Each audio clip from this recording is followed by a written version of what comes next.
तो दोस्तों एक बहुत बड़ी खबर निकलकर सामने आ रही है। देखिए, एक जंग तो हम इस समय देख ही रहे हैं रूस और यूक्रेन के बीच में, और अब दूसरी जंग का खतरा भी बनता हुआ नजर आ रहा है। दरअसल चीन जो है उसने अमेरिका को साफ साफ धमकी दे दी है कि अगर अमेरिका की मंत्री नैन्सी पेलोसी ताइवान दौरे पर जाती है तो चीन ताइवान पर हमला कर देगा। ऐसे में दोस्तों अब दुनिया इन दोनों देशों के बीच महायुद्ध के खतरे को भांप चुकी है। अब ड्रैगन को लेकिन सबक सिखाने के लिए ताइवान स्ट्रेट पहुंच चुका है परमाणु बमों से लैस अमेरिकी एयरक्राफ्ट। तो वहीं चीन ने भी साफ साफ खुली धमकी दे दी है कि नैन्सी पेलोसी ने अगर ताइवान की जमीन पर कदम रखा तो वो अपने एयरक्राफ्ट को भेजकर वहां पर मिसाइल हमला करवा देगी। दोनों देशों के बीच जुबानी जंग तो अपने चरम पर है इस समय, और ये आने वाले समय में ही पता चलेगा कि क्या नैन्सी पेलोसी ताइवान जाती हैं या नहीं। लेकिन दोस्तों अब दोनों देशों के बीच युद्ध का माहौल तो जरूर बन रहा है। खैर, इन सभी खबरों के बारे में आपको डिटेल में बताते हैं आगे। लेकिन दोस्तों हम अपना वीडियो शुरू करें इससे पहले सरहद पर खड़े हमारे भारतीय जवानों की हौसला अफजाई के लिए कमेंट बॉक्स में जय जवान और जय हिंद लिखना बिल्कुल भी ना भूलिए। दोस्तों अब ऐसा लगता है कि दुनिया दो महाशक्तिशाली देशों के बीच महायुद्ध देखेगी। एक तरफ तो रूस और यूक्रेन इस समय लड़ ही रहे हैं, जो हम सब जानते हैं, और अब जब से अमेरिकी संसद की अध्यक्ष नैन्सी पेलोसी की ताइवान यात्रा की खबर सामने आई है, तब से ही चीन अति आक्रामक हो गया है। चीन ने अमेरिका के साथ खुले तौर पर अब ये कह दिया है कि अगर नैन्सी पेलोसी ताइवान की धरती पर कदम रखती है तो चीन साफ साफ हमला कर देगा। चीन ने कहा है कि आग से मत खेलो अमेरिका। परमाणु हथियारों से लैस चीन और अमेरिका दोनों की सेनाएं अब एक दूसरे के खिलाफ बड़े पैमाने पर मिसाइलें, युद्धपोत और फाइटर जेट तैनात कर चुके हैं। नैन्सी पेलोसी की संभावित तिब्बत यात्रा से पहले चीनी सेना पीएलए सैन्य अभ्यास कर रही है। चीन के जंगी जहाज मीडियन लाइन पर जमा हैं, जहां से ताइवान की सीमा शुरू होती है, और इसी को देखते हुए अमेरिका ने भी अपने सबसे बड़े एयरक्राफ्ट कैरियर को इसी के आसपास भेज दिया है। चीन के थिएटर कमांड ने चेतावनी भी दे डाली है कि हम जंग के लिए पूरी तरह से तैयार हैं। इस बीच अमेरिका के राष्ट्रीय सुरक्षा सलाहकार जॉन किर्बी ने भी चेतावनी दी है कि इस यात्रा को चीन संघर्ष में ना बदले, यानी कि साफ हो गया है कि नैन्सी पेलोसी ताइवान यात्रा पर जरूर जाएंगी। ऐसे में दोस्तों आप हमें कमेंट करके ज़रूर बताइए कि अगर चीन ताइवान पर हमला कर देता है तो क्या अमेरिका ताइवान को बचाने आएगा या नहीं।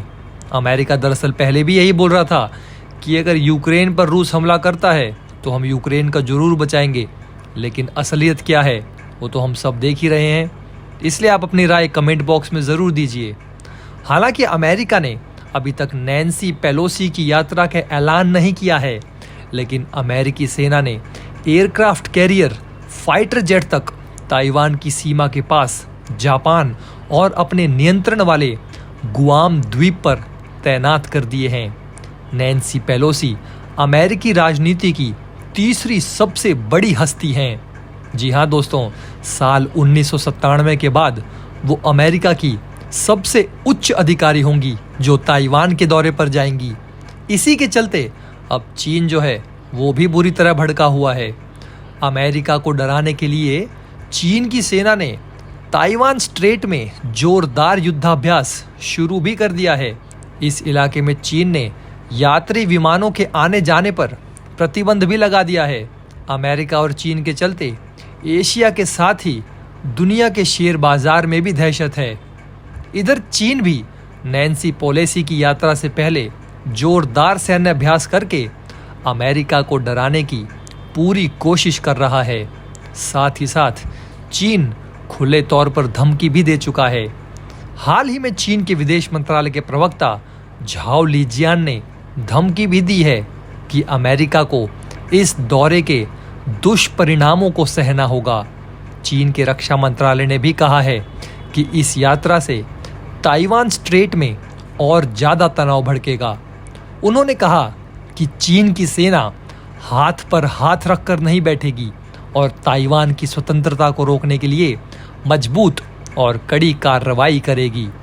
इससे पहले चीनी राष्ट्रपति और जो बाइडेन के बीच फोन पर 2 घंटे से ज्यादा की बातचीत में शी जिनपिंग ने धमकी भरे लहजे में कहा था कि अमेरिका को इससे दूर रहना चाहिए। चीन की सेना इस वक्त दक्षिण चीन सागर और बोहाई सागर में बारूद बरसा रही है। उधर ताइवान की मीडिया का दावा है कि नैन्सी पेलोसी आज शाम को ताइपे पहुंच सकती हैं। चीन की सेना ने ऐलान किया है कि वो 2 अगस्त से लेकर 6 अगस्त तक युद्धाभ्यास करेगी। इन सब के बीच ताइवान की सेना ने भी अपनी पूरी तैयारी कर ली है। अगर खबरों की माने तो चीनी सेना नैन्सी पेलोसी की संभावित यात्रा को रोकने के लिए अपने फाइटर जेट और युद्धपोतों की मदद से अभ्यास कर रही है। साथ ही चीन के जंगी जहाज मेडियन लाइन पर जमा हो चुके हैं। यहाँ से ताइवान और चीन की सीमा शुरू होती है दोस्तों। माना ऐसा जा रहा है कि चीन बड़ी तादाद में अपने फाइटर जेट को ताइवान के एयर डिफेंस सिस्टम में भेज सकता है और यही वजह है कि अमेरिका ने भी अपने परमाणु बम से लैस 2 एयरक्राफ्ट कैरियर को ताइवान के पास तैनात कर दिया है। इसी के साथ साथ चीन ने भी वही किया है जिसमें वो माहिर है, डराने का काम। जी हाँ दोस्तों, चीन ने अमेरिका को डराने के लिए अपने फ्यूजियन प्रोविंशियल मिलिट्री कमांड में एक लाइव फायर शूटिंग का अभ्यास किया जो कि ईस्टर्न चाइना के फ्यूजियन प्रोविंस में है और इससे चीनी सेना पीएलए की ओवरऑल कॉम्बैट कैपेबिलिटी को जांचा गया। साथ ही साथ चीन की तरफ से ये भी बयान आया कि इस युद्धाभ्यास के साथ अब चीनी सेना पीएलए के जो सैनिक हैं वो युद्ध लड़ने के लिए बिल्कुल पूरी तरह से तैयार हो चुके हैं। अब दोस्तों ऐसे में इन सब के बीच ये देखना बेहद महत्वपूर्ण होगा कि इन सब धमकियों के बीच अमेरिका का क्या रुख है। क्या अमेरिकी सांसद नैन्सी पेलोसी ताइवान जाती हैं या नहीं, और अगर वो ताइवान जाती हैं तो क्या चीन अपने वादे के मुताबिक ताइवान और नैन्सी पेलोसी पर हमला करेगा। चलिए दोस्तों, मिलते हैं अब आपसे अगले वीडियो में। दोस्तों अगर आप हमारे काम को पसंद करते हैं और हमारी खबरें आपको पसंद आती है तो हमारे इस चैनल को सब्सक्राइब किए बिना बिल्कुल भी मत जाइएगा। हमारे इस उभरते हुए चैनल को सपोर्ट कीजिए और आपका एक सब्सक्राइब हमारे लिए बहुत मायने रखता है।